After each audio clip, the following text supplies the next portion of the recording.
Wow, I really am getting this in right at the buzzer, but let it be known that I am someone who does consider it poor form to not use all of a deadline. And what is really important here is that I absolutely got this out in 2024.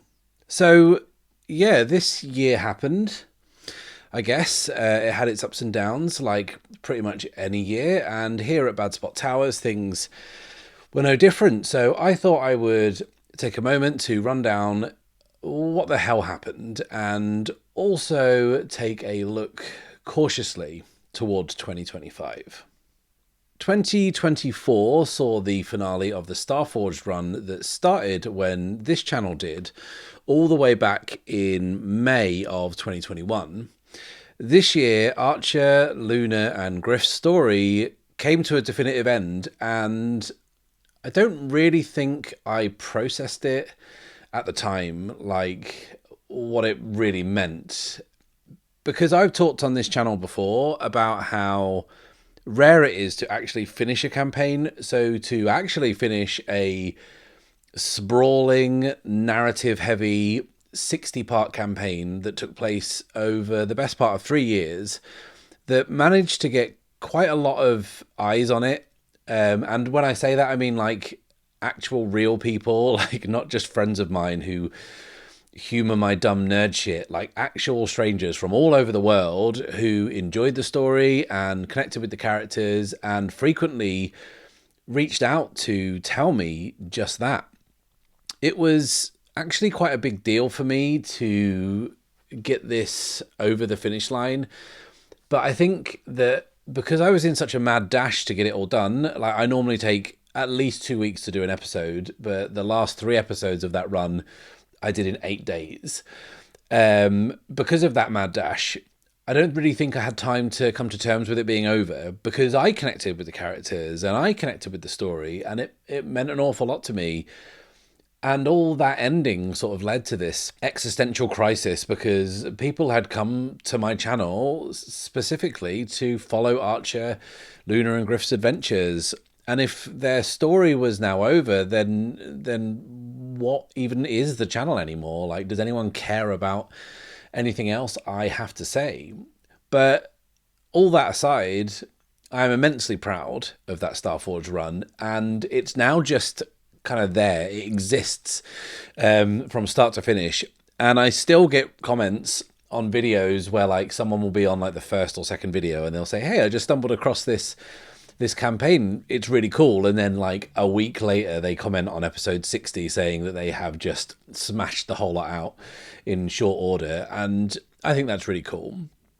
And I think that no matter what else I do on this channel, like that was a great campaign that I really enjoyed playing and people really enjoyed watching. But I think that maybe deep down I haven't quite accepted that Archer, Luna, and Griff are gone. I kind of feel like I'll pick up with them again at some point, but I know that probably that won't happen. So it's kind of bittersweet. It was actually, by my standards, a pretty productive year for the channel in terms of output. I had set myself the modest goal of doing 30 videos this year, and this one you're watching is number 36, so well done me. There was noticeably less actual play on the channel this year, and a lot more of me just kind of yakking on about games, either with Steve Morrison on the Iron Sworn Guys podcast, or by myself, probably just chuntering on about the between. But overall, it kind of felt good. It felt like I did quite a bit. Sadly, life got in the way, both at the midway point of 2024 and then again just before Christmas. So I had to dial it right back to deal with those things. But overall, I think it was a decent year in terms of productivity. And like looking back, I don't really think I want to do a whole lot more than this. Like the idea of doing a video a week feels a lot like pressure to me. And the people that I know who do YouTube more intensively or full time, like their lives sound frankly fucking miserable. So I don't want to just kind of put stuff out for the sake of putting stuff out. And I understand that this approach isn't what YouTube wants, and it won't grow the channel and it won't kind of grow my audience that much. But I also don't want to end up hating doing this. So 3 videos a month doesn't feel like an oppressive schedule. Yeah, so I started this channel in 2021 exclusively to play Starforged.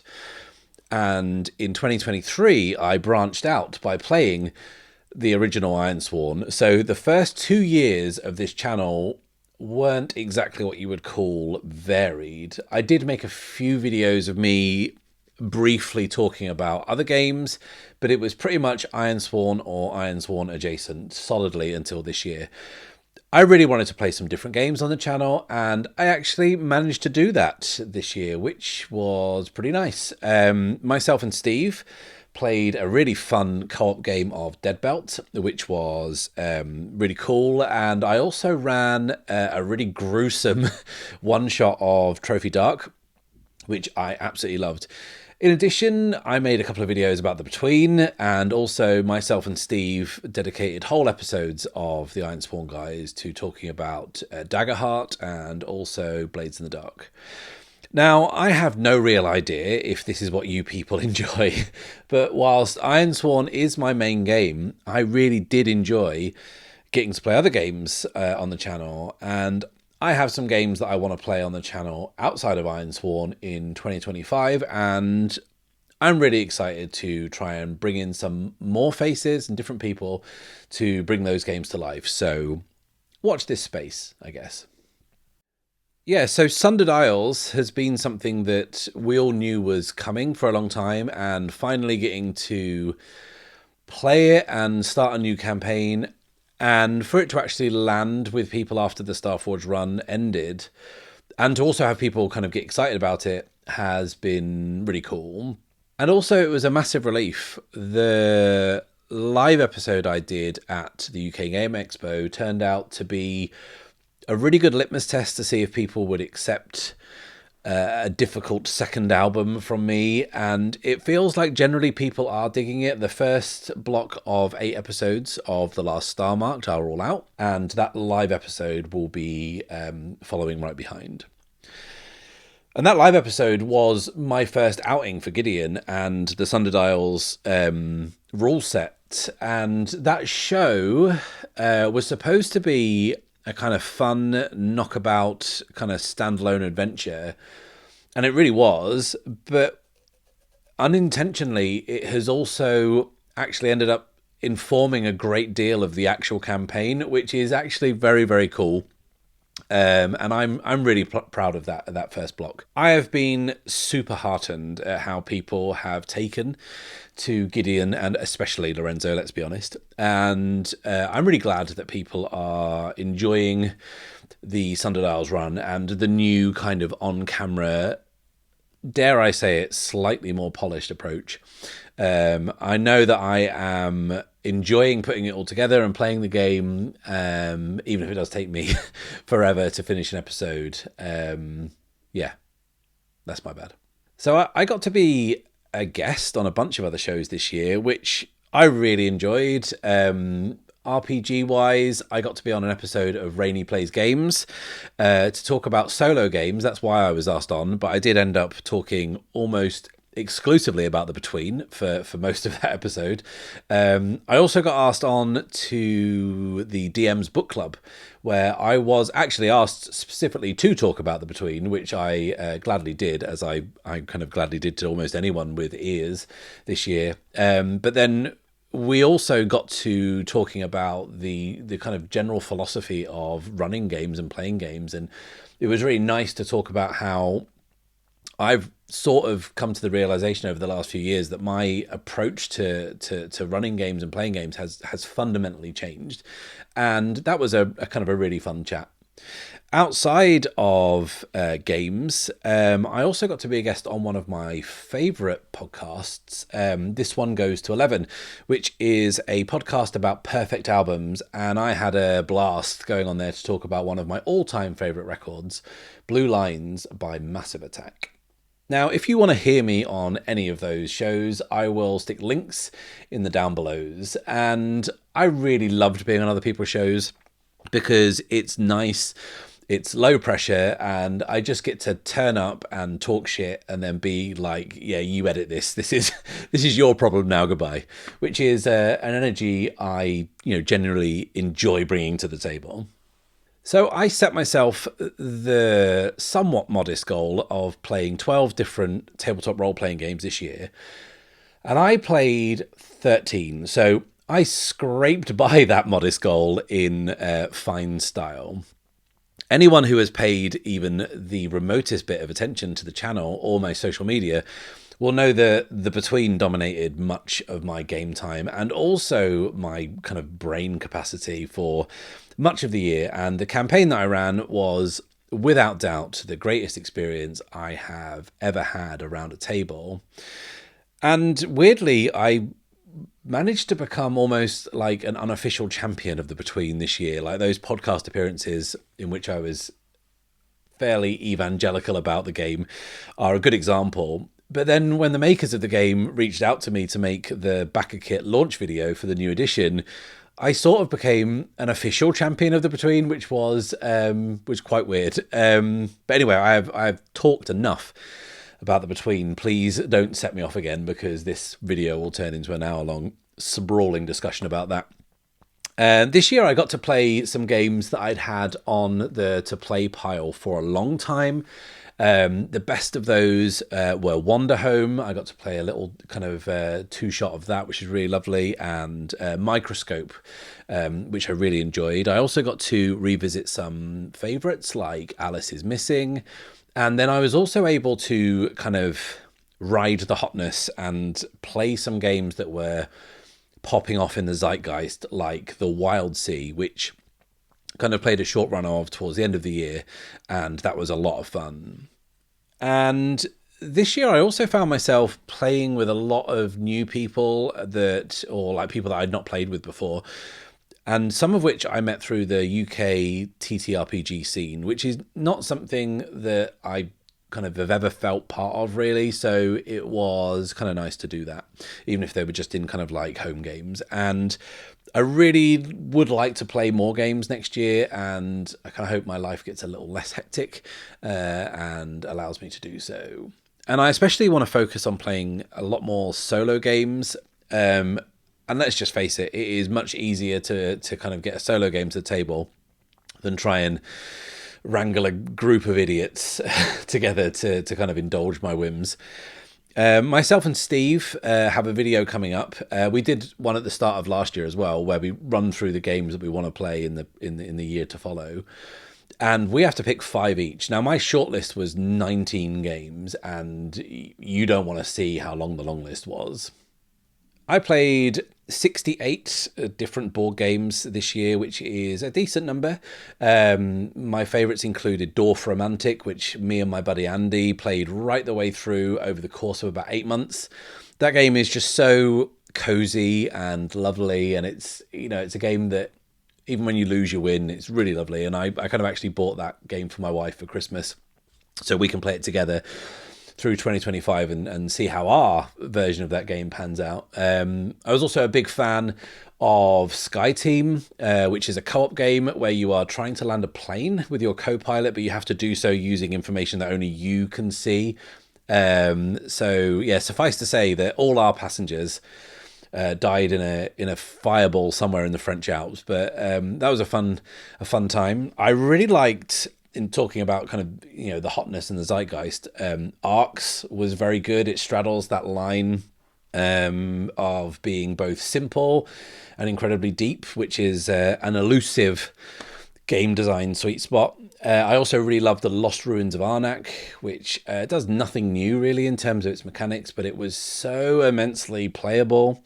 And I had some friends and family up visiting for a weekend, and they were here for 3 days, but one of them solely was just playing Lost Ruins of Arnak, just kind of over and over and over, because that was a really, really good one. I really enjoyed the White Castle, which is this incredibly tight Euro game about political intrigue in feudal Japan, and it's really great because you only get like 3 turns in the entire game, really, and you have to be ready for your game plan to change from minute to minute in reaction to what the other players do.